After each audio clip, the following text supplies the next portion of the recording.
Olá, está começando o Dia de Campo na TV. O programa de hoje vai falar sobre compostagem orgânica vegetal, uma técnica desenvolvida pela Embrapa que facilita a produção de adubos e substratos orgânicos livres de contaminantes biológicos. Vai ficar por dentro também das últimas novidades da pesquisa agropecuária na agência Embrapa de Notícias e conhecer uma variedade de girassol desenvolvida para as condições brasileiras. E agora, no quadro Sempre em Dia, veja como as mudanças climáticas estão afetando o nosso dia a dia e o que podemos fazer para diminuir os seus efeitos no planeta.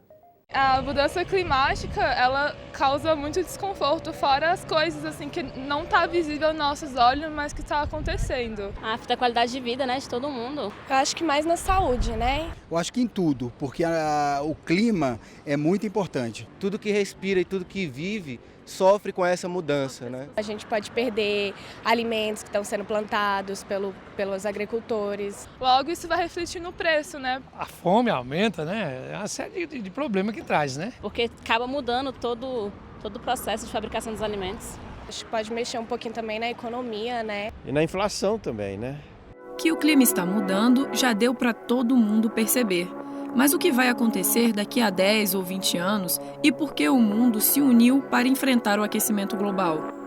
As respostas podem estar no Acordo de Paris, a COP21. 195 países do mundo inteiro decidiram tomar medidas urgentes que podem afetar o modo de vida da maioria das pessoas. Vai desde ações diárias, individuais, né? Pensar um pouquinho como ser mais eficiente, desde apagar uma luz que está acesa desnecessariamente, mas também talvez mais importante, tentando entender o que é o tema e cobrando da sociedade, cobrando dos governos, cobrando do setor privado, uma participação democrática, isso é muito importante. A população também é quem demanda mudanças, né? Porque pensar uma economia de baixa emissão de carbono envolve, sobretudo, discutir o modo de vida das pessoas, quer dizer, repensar vários padrões de consumo e de uso da energia que antes não faziam muito sentido ou sequer passavam pela escala de grandes problemas da população. O compromisso firmado pelo Brasil prevê a redução de 37% das emissões até 2025 e 43% até 2030. Mas para chegar a esse patamar, vários setores da economia devem fazer alguns esforços. A previsão dos cientistas é que em 20 anos a temperatura do planeta vai subir 4 graus. Mas os governos se comprometeram a adotar medidas para manter o aquecimento global em 2 graus, podendo baixar até para 1,5 graus. Mesmo assim, vamos ter que enfrentar secas em alguns lugares, excesso de chuva em outros, mais tempestades, furacões e aumento do nível dos mares. O aquecimento é lento, mas já começou.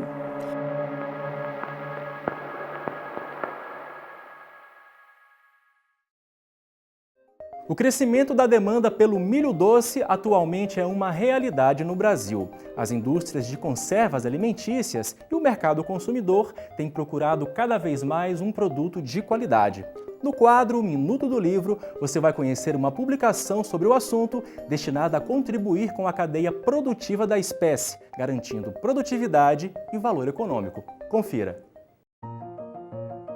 O livro O Cultivo do Milho Doce reúne informações básicas sobre a espécie com o objetivo de oferecer aos agricultores técnicas adaptadas às regiões de cultivo, manejo do solo, época e densidade de semeadura, irrigação e manejo de pragas e doenças. Aspectos econômicos da cultura também são abordados, incluindo transporte e armazenamento. E se você se interessa pelo cultivo do milho, não se esqueça. Na página da Livraria Embrapa estão disponíveis esta e outras publicações sobre o assunto. O endereço é embrapa.br/livraria. E localizada em Guaratiba, estado do Rio de Janeiro, a Embrapa Agroindústria de Alimentos desenvolve tecnologias inovadoras para atender às expectativas dos consumidores em busca de qualidade e segurança alimentar. Confira no quadro Conhecendo a Embrapa. A Embrapa Agroindústria de Alimentos atua em pesquisa, desenvolvimento e inovação em tecnologia de alimentos. Busca diversificar o uso, melhorar o aproveitamento e agregar valor às matérias-primas agropecuárias na produção de alimentos, por meio do aperfeiçoamento de técnicas de processamento industrial. A utilização das tecnologias desenvolvidas pelo setor produtivo contribui para sua maior competitividade e sustentabilidade. As pesquisas realizadas pela Embrapa Agroindústria de Alimentos podem ser agrupadas em duas grandes linhas. 1. Qualidade e segurança de alimentos. E 2. Pós-colheita e processamento industrial de alimentos. Na realização dos trabalhos, a unidade conta sempre com o apoio e parceria de outras unidades da Embrapa, universidades, institutos de pesquisas, empresas e outras organizações públicas e privadas baseadas no Brasil e no exterior. A garantia da qualidade e da segurança dos alimentos é um fator essencial para sua produção, distribuição e consumo. Neste sentido, é necessária a atenção aos requisitos legais e dos consumidores. Atenta a estas questões, a unidade desenvolve pesquisas para avaliar a qualidade dos produtos por meio de avaliação sensorial e estudos de consumidores, procurando entender e interpretar qual é a percepção destes consumidores sobre os produtos, embalagens e rótulos dos alimentos. Outro aspecto muito importante da qualidade e segurança dos alimentos é a sua conexão com o estado nutricional e a saúde dos consumidores.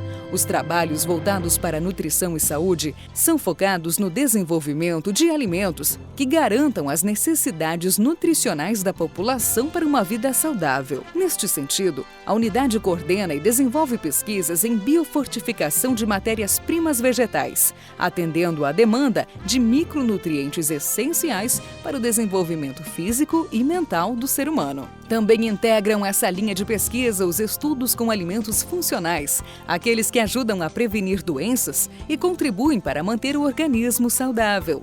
As matérias-primas vegetais sofrem um processo natural de degradação de sua qualidade com o passar do tempo, após a colheita.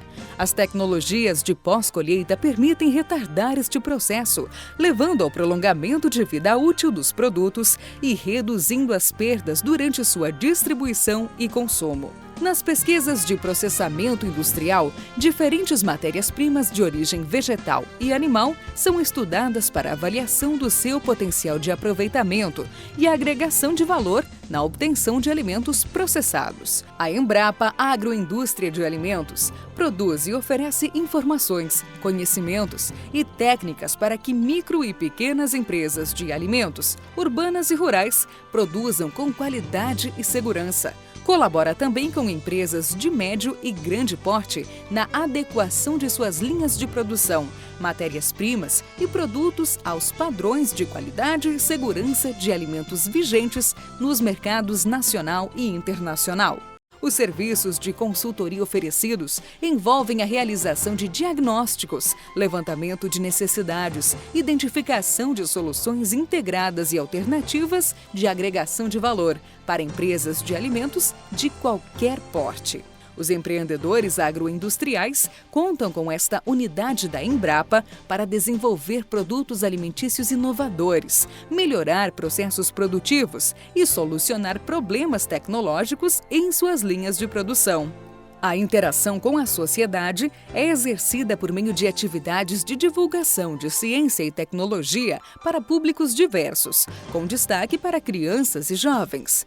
Se você quer nos conhecer melhor ou esclarecer alguma dúvida, consulte nossa página na internet ou as redes sociais. Lá você encontrará nossas publicações e informações sobre nossas linhas de pesquisa.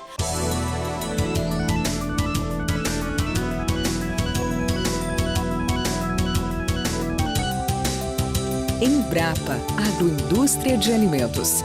Tecnologia ao alcance das suas mãos. A compostagem adota procedimentos que ajudam a acelerar o processo de decomposição de materiais orgânicos que ocorre espontaneamente na natureza. A Embrapa Agrobiologia desenvolveu um processo de compostagem que utiliza apenas matérias-primas 100% vegetais, como torta de mamona, bagaço de cana e palhada de capim-elefante, sem a necessidade de adição de inoculantes ou adubos minerais. Acompanhe agora os detalhes dessa tecnologia assistindo a primeira reportagem.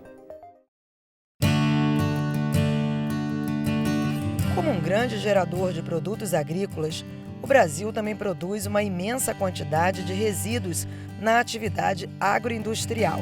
Segundo um estudo do Instituto de Pesquisa Econômica Aplicada, o IPEA, são mais de 300 bilhões de toneladas de resíduos, resultantes das 15 principais culturas do país. Restos de culturas, de podas de árvores, raízes, cascas, palhas, todo esse material costuma ser gerado na propriedade agrícola, mas sabemos que, se descartados de forma inadequada, esses resíduos podem causar danos ao meio ambiente. Uma maneira de dar um bom uso a esse material é a compostagem.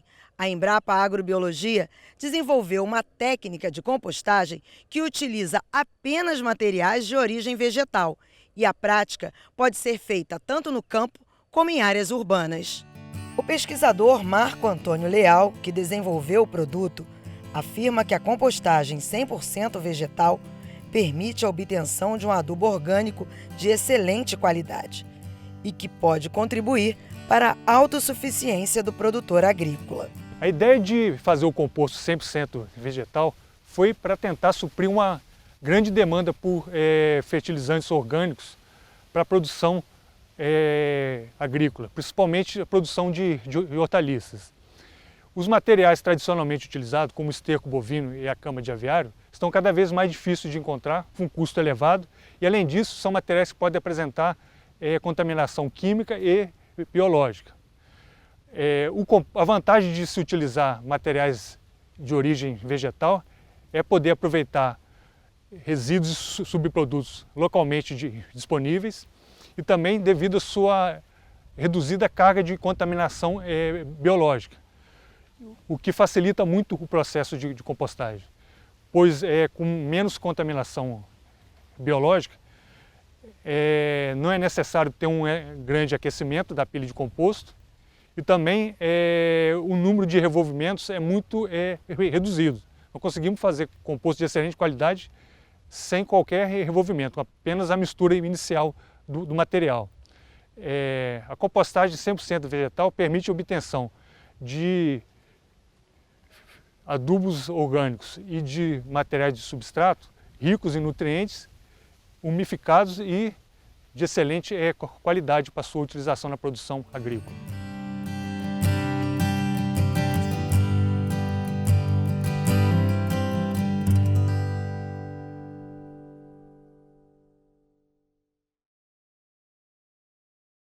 As leguminosas representam um papel importante na fabricação do composto 100% vegetal. Na segunda reportagem, você vai saber como elas atuam no processo de decomposição e conhecer algumas espécies recomendadas pela pesquisa. Acompanhe os detalhes. O composto 100% vegetal é feito com a mistura de uma fonte pobre em nitrogênio com outra fonte que é rica nesse nutriente. Uma boa opção como fonte pobre em nitrogênio é a palhada de capim-elefante picado, mas também é possível usar serragem ou maravalha, aparas de grama, bagaço de cana moído ou triturado e outros materiais semelhantes. Todo o processo de compostagem é feito por meio da mistura de materiais pobres em nitrogênio com materiais ricos em nitrogênio, visando obter uma mistura com a relação CN próxima de 25 a 35. No composto 100% vegetal, nós utilizamos materiais de origem vegetal. As principais fontes de nitrogênio podem ser tortas e farelos de origem vegetal, como no caso aqui a torta de mamona, que é um material seco, pó, então é fácil de trabalhar, fácil de armazenar, pois não atrai ratos e baratas. Outros materiais de origem vegetal, outras tostas, podem ser utilizados. Então, como exemplo aqui, o farelo de trigo, que a vantagem é que é o material mais fácil de obter, que é utilizado na alimentação animal. Mas esse material já tem o armazenamento mais difícil, pois ele atrai ratos com o tempo, né? Uma outra opção, que é muito importante, principalmente na agricultura orgânica, são as palhadas de leguminosa. No caso aqui, glicídio. A vantagem é que o próprio agricultor pode cultivar a leguminosa. Uma outra leguminosa que a gente utiliza aqui como exemplo é a flemíngia. Bem, esses são os materiais ricos em nitrogênio. A mistura também necessita de ter materiais pobres em nitrogênio. Os principais utilizados são os capins. Então, no caso aqui, o que a gente mais utiliza é o capim elefante, que é um material de fácil obtenção, porque é muito cultivado para alimentação animal. E na época de verão, quando tem abundância de pasto, é um material que sobra. Outro material também abundante é a para de grama. Também é perto de gramado, geralmente é fácil de obter. Outro material pobre em nitrogênio que pode ser utilizado, a serragem ou maravalho, pode ser obtida de poda de jardim ou se não de serraria. Sendo que de serraria tem que tomar cuidado com eventual contaminação com material utilizado para preservação de madeira. Esse material pode contaminar o composto. Outro material muito abundante no Brasil é o bagaço de cana, que pode ser inteiro, no caso de produção de aguardente ou caldo de cana, ou se não, o bagaço triturado, que é encontrado em usina de álcool e açúcar. Esse material é abundante e é um material mais pobre em nitrogênio, então tem que ser misturado com a proporção maior de material rico em nitrogênio. Se o agricultor quiser usar a leguminosa, que é uma fonte extremamente rica em nitrogênio, ele tem algumas espécies ao seu alcance que não exigem muito no manejo. O pesquisador Guilherme conhece bem as leguminosas e vai nos mostrar algumas dessas espécies que podem ser utilizadas como matéria-prima do composto 100% vegetal. Guilherme, que espécies são essas? Existe um grupo de leguminosas que são chamadas de adubos verdes, que cobre desde espécies de hábito rasteiro até espécies arbóreas, que tem como característica a rusticidade e a elevada capacidade de produção de biomassa, o que são características favoráveis para a utilização destes materiais no enriquecimento de compostos vegetais. Dentre essas espécies, nós podíamos destacar a flemíngia, que tem um hábito arbustivo e perene e que, por isso, após ser implantada, ela pode sofrer várias podas e, desta forma, termos uma produção intensa de biomassa ao longo de um ano. Guilherme, além da flemíngia, quais são as outras espécies que o agricultor pode usar como matéria-prima do composto? Existe um grande número de leguminosas que eu destacaria no grupo das mucunas, do grupo das crotalárias e, particularmente, algumas espécies arbóreas, como a Gliricidia sepium. E nós temos a Gliricidia aqui para mostrar? Temos, vamos conhecê-la. Então vamos lá.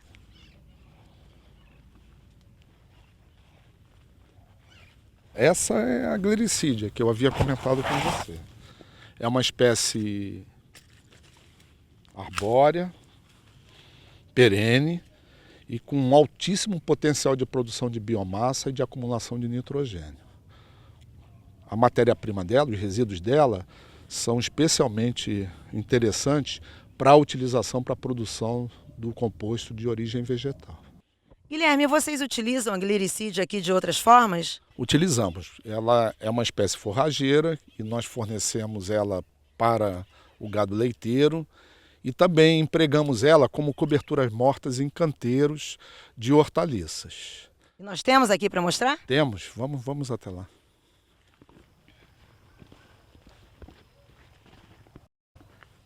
Esta é uma das formas que nós usamos a Gliricidia nas áreas de lavoura. E qual o benefício dessa Gliricidia em forma de palhada na hortaliça?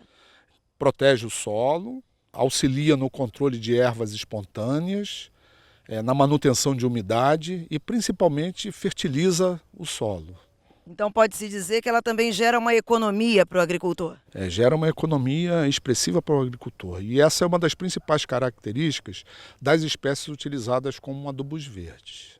Na terceira reportagem, você vai aprender a fazer o composto orgânico vegetal de maneira simples e saber quais os cuidados que devem ser observados para se conseguir um produto de qualidade. O processo de produção do composto é bem simples. Deve-se observar a proporção das matérias-primas. Para a compostagem ser bem eficiente e gerar um adubo ou um substrato orgânico de boa qualidade, a mistura dos materiais deve ser bem homogênea. Recomenda-se utilizar a proporção de uma caixa de 100 litros de capim-elefante para um balde de 1 litro de torta de mamona. Mas, se a opção for o farelo de trigo, deve-se utilizar 2 litros. Uma pilha de composto pode ser instalada em um local aberto, não sendo necessário que o ambiente seja coberto. A montagem do composto 100% vegetal não requer muita estrutura sofisticada, mas quem quiser facilitar o processo pode montar uma estrutura dessa, que são caixas que facilitam o processo porque você já tem uma quantidade certa de composto e fica muito fácil de revirar, porque você deixa uma parte cheia e outra parte vazia. Depois levanta as tábuas que estão aqui no meio e vai jogando o composto no processo de revolvimento. A área total e o volume da pilha vão depender do número e da altura das camadas. E essas, por sua vez, dependem da disponibilidade de materiais.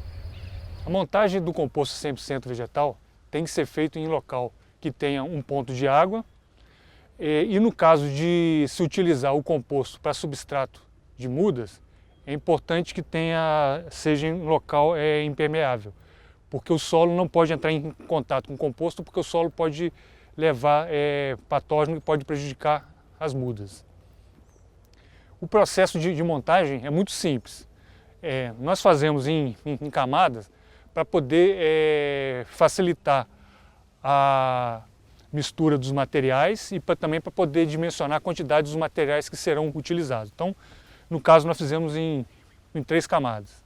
Colocamos 3 caixas de capim-elefante e 1 litro de torta de mamona para cada caixa. Foi importante molhar o capim-elefante antes porque ele estava muito seco, senão a torta de mamona ia todo para o fundo. Depois foi feita a uniformização do material e a montagem das demais camadas. Acabando de montar todas as camadas, a gente junta o composto e mantém ele úmido, principalmente nos primeiros dias, devido ao processo de aquecimento, tem uma perda muito grande de água na forma de vapor. Após esse processo inicial, o composto não precisa ser revolvido com frequência. Isso pode ser feito uma vez a cada 30 dias, o que não requer muita mão de obra. E o tempo para que o processo de produção do composto 100% vegetal esteja concluído vai depender do destino que vai ser dado ao produto. O tempo de compostagem vai ser de acordo com a finalidade do composto. Se ele for utilizado como mulch, ou se não como incorporado em pequenas quantidades ao solo, com 60 dias já é suficiente. Para ser utilizado como adubação de cova ou então adubação em linha, tem que ter um tempo maior de compostagem, então com 90 dias, porque ele vai ficar mais próximo da raiz. E para ser utilizado como matéria-prima para substrato, é necessário mais de 120 dias de compostagem, porque o recipiente é preenchido totalmente com composto, ele fica muito próximo da raiz e tem que estar muito mais estável e umificado. O composto orgânico vegetal pode ser utilizado como adubo ou substrato. Na quarta reportagem, você vai conhecer as diversas aplicações do produto e, com isso, melhorar o desempenho de sua plantação. Acompanhe. O composto 100% vegetal pode ser usado em diferentes formas, como mulch ou cobertura morta por cima do canteiro, onde ele impede a evaporação da água e também funciona como um adubo de liberação mais lenta. Uma outra forma é utilizá-lo incorporado ao solo, para obter uma ação mais rápida da adubação, o que é excelente para a produção de hortaliças. Pode ser usado ainda como adubação mais localizada em suco, ou mesmo em covas, onde funcionará como um adubo para a muda que será plantada no canteiro. O composto 100% vegetal também pode ser utilizado como substrato na produção de mudas. No caso das hortaliças, a bandeja pode ser preenchida totalmente com o composto. A analista da Embrapa, Dione Galvão, já utilizou o composto 100% vegetal na produção de mudas orgânicas de hortaliças e obteve excelentes resultados. Os substratos orgânicos, eles apresentam um equilíbrio nutricional entre os elementos nitrogênio, cálcio, potássio, magnésio e fósforo. Além disso, apresentam um equilíbrio físico entre macroporos, microporos e apresenta boa capacidade de retenção de água. Isso facilita principalmente o manejo da irrigação na produção de mudas. E com relação ao manejo da adubação, é mais vantajoso ainda, porque pode-se até dispensar a adubação em cobertura. O composto 100% vegetal também pode ser utilizado na produção de mudas de espécies de porte maior, como as arbóreas, assim como também em jardinagem.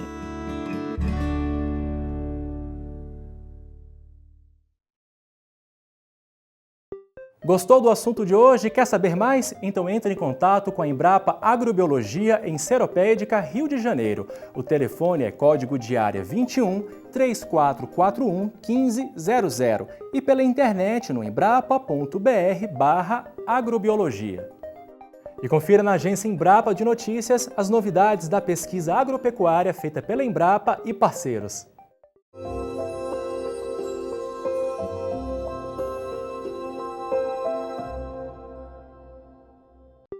Raio-X da irrigação brasileira. Embrapa e a Agência Nacional de Águas fazem mapeamento de todos os pivôs centrais de irrigação utilizados no Brasil. Estudo concluiu que o país está entre os 10 que mais irrigam no mundo e, mesmo assim, ainda há potencial para aumentar em até 5 vezes a área irrigada. Bois que vivem com árvores sofrem menos com moscas. Pesquisadores descobriram que o gado criado em sistemas de integração pecuária-floresta apresentam menos incidência de moscas do chifre. A hipótese é que o microclima e a microfauna, associados à nova composição das fezes bovina, podem alterar a dinâmica da população das moscas. Variedades de mandioca testadas no Tocantins mostram bons resultados. Apesar de apresentar produtividade acima da média nacional, o Tocantins pode aumentar ainda mais o desempenho da cultura com cultivares adaptadas ao clima local. Por isso, pesquisadores estão avaliando 28 materiais diferentes no estado. A melhor variedade avaliada para mandioca de mesa é a BRS 396 da Embrapa. Para saber mais, acesse a Agência Embrapa de Notícias e assine o boletim para receber toda semana as informações sobre as novidades da pesquisa agropecuária.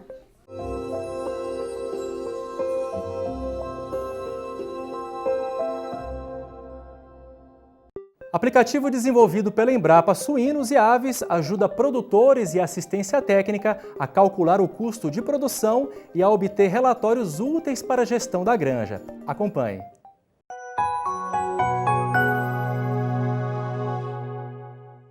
O aplicativo Custo Fácil, desenvolvido pela Embrapa, é uma ferramenta simples que pode ajudar o produtor integrado e a assistência técnica na gestão da granja. Com o Custo Fácil, é possível organizar os dados e gerar as informações necessárias para estimar o custo de produção. O Custo Fácil está disponível de forma gratuita para instalação em dispositivos Android na Google Play Store. Para baixá-lo, basta acessar sua conta e pesquisar por Custo Fácil ou Embrapa. A primeira tela identifica os sistemas de produção para os quais os custos poderão ser gerados. Frango de corte, convencional, climatizado positivo, climatizado negativo ou dark house. Produção de leitões. UPD, leitões desmamados, ou UPL, produção de leitões com creche. Creche terminação. UC, crechário, UT, terminação, ou WTF, desmama terminação, win to finish. Após escolher o sistema no qual você quer calcular o custo de produção, o aplicativo abrirá uma tela para inserir os dados. Sob esta tela, também é possível acessar uma explicação rápida do aplicativo.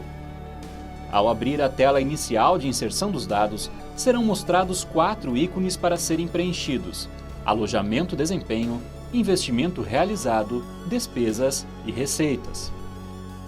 Em alojamento e desempenho, coloque os índices ou técnicos de sua granja, escolhendo o sistema de produção. Esses dados serão utilizados para calcular o número de lotes e de cabeças vendidas. O ideal é utilizar valores médios dos últimos 12 meses, mas também é possível trabalhar apenas com informações do último lote. Investimento realizado. Estima o valor a partir de consulta a vendedores de instalações e equipamentos novos, ou estima o valor atual dos investimentos realizados em anos anteriores.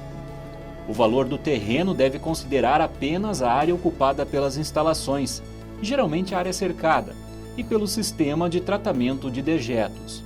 Não considere a área agrícola utilizada para aplicação de dejetos. Deve-se também estimar a vida útil em anos das instalações e equipamentos. No item juros sobre capital, deve-se estimar o rendimento esperado com o capital investido ou estimar quanto o capital investido pode render caso seja aplicado em outra atividade. Despesas.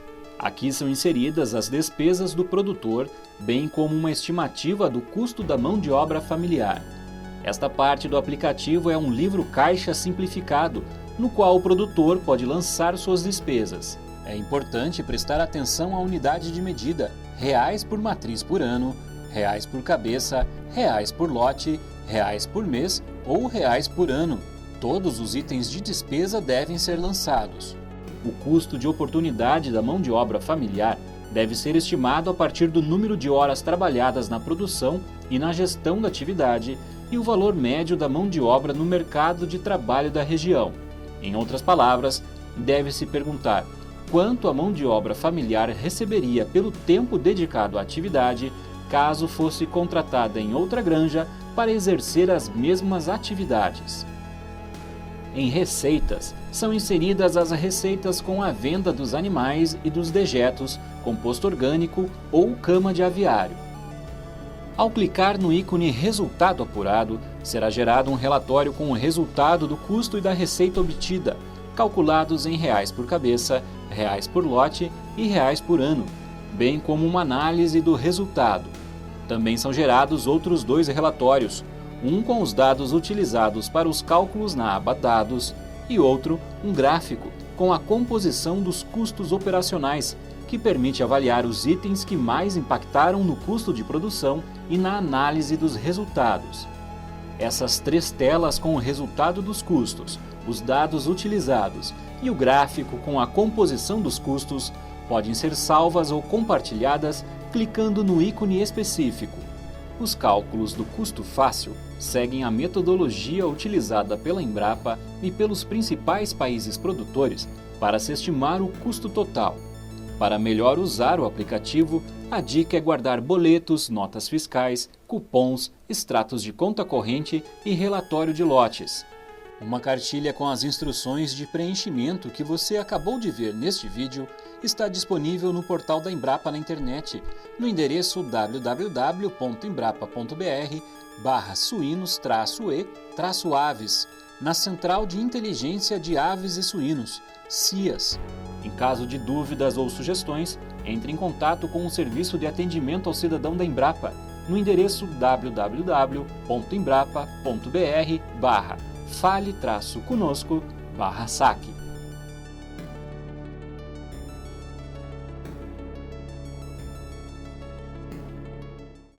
E no quadro Repórter em Campo, conheça a BRS 387, nova cultivar de girassol que poderá substituir com sucesso as variedades importadas e que vem representando uma boa opção para os cultivos de entre-safra.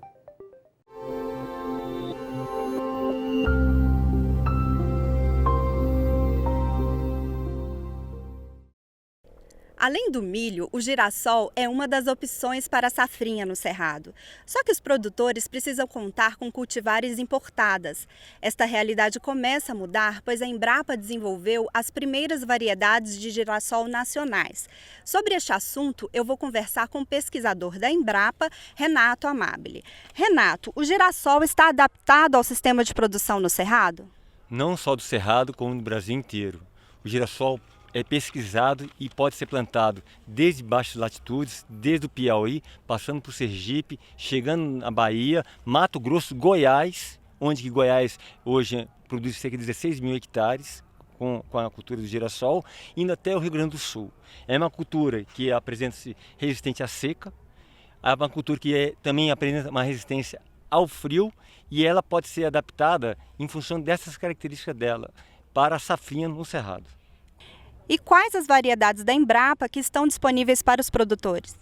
A Embrapa, ao longo dos anos, vem disponibilizando vários materiais aos produtores rurais do Brasil. Recentemente, em 2013, nós lançamos a BRS 387, que é material resistente a nematóide, material que tem dupla aptidão, tanto para pássaros como para óleo, azeiteiro. Nós temos ainda o material BRS 323, em que nós estamos multiplicando esse material para disponibilizar em 2013 aos licenciados. E também temos uma variedade denominada BRS 324 e ainda um híbrido simples BRS 390 e BRS que nós lançamos, 415, que nós lançamos agora em meados de janeiro de 2016. E as sementes estão disponíveis no mercado? A Embrapa, através do seu plano de trabalho, irá licenciar produtores a partir do segundo semestre de 2016 para que eles possam, a partir da safrinha de 2017, produzi-la. Para isso, aqueles interessados, tanto produtores, pessoa física ou jurídica, procurar algum escritório da Embrapa Produtos e Mercados. Obrigada, Renato. Juliana Caldas para o Repórter em Campo.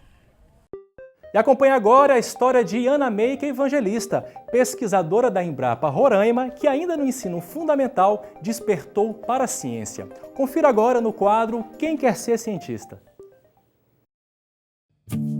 A minha infância ela foi uma infância normal, tranquila, né, como de toda criança que nasce numa capital pequena, né? Até então Boa Vista não é uma cidade grande, apesar de ser a capital, ela é bem provinciana, então eu ia muito passar os finais de semana na casa da minha avó, que era no interior. Acredito que foi assim uma infância que eu gostaria que a minha filha, né, minha sobrinha também tivesse, e hoje elas já não têm tanto como era antigamente.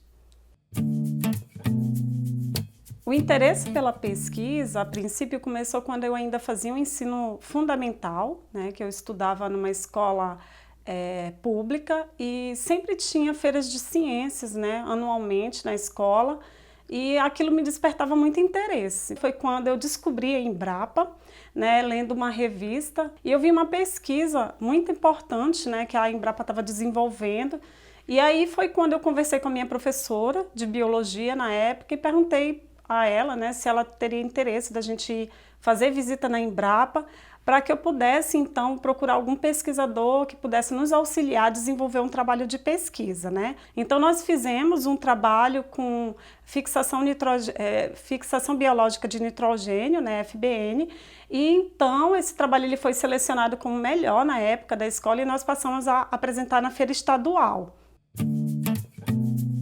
Eu enxergava a Embrapa com outros olhos, né? Passei a almejar um dia fazer estágio naquela instituição e ainda estava longe, na minha mente, assim, né? A vida de um pesquisador, de um cientista era algo assim muito além do que eu poderia um dia, né, almejar ou sequer conseguir chegar.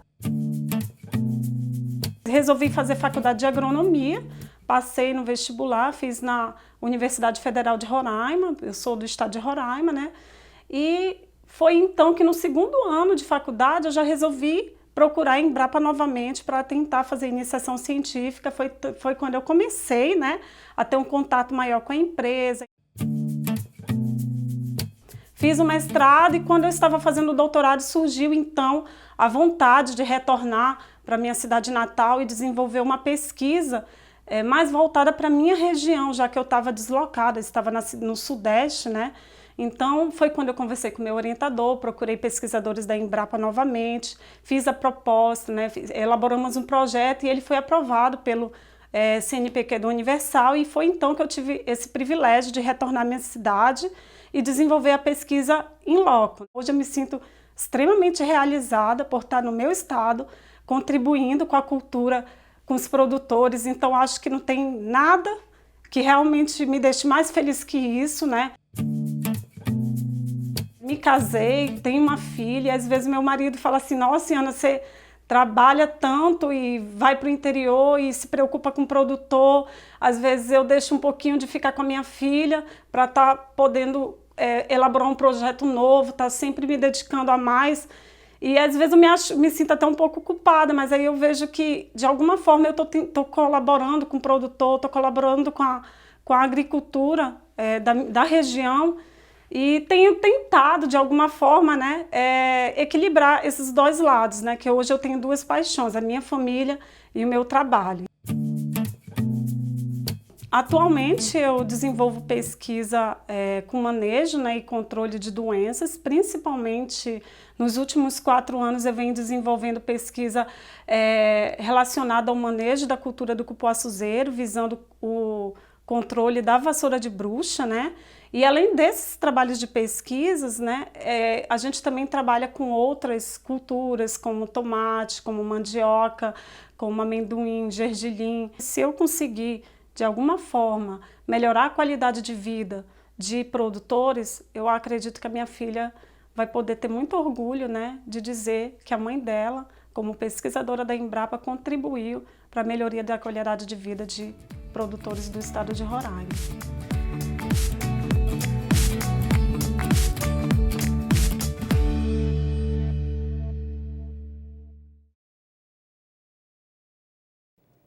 E o Dia de Campo na TV termina aqui. Para assistir a outras reportagens, acesse embrapa.br/Dia de Campo na TV. Semana que vem temos um novo encontro. Até lá!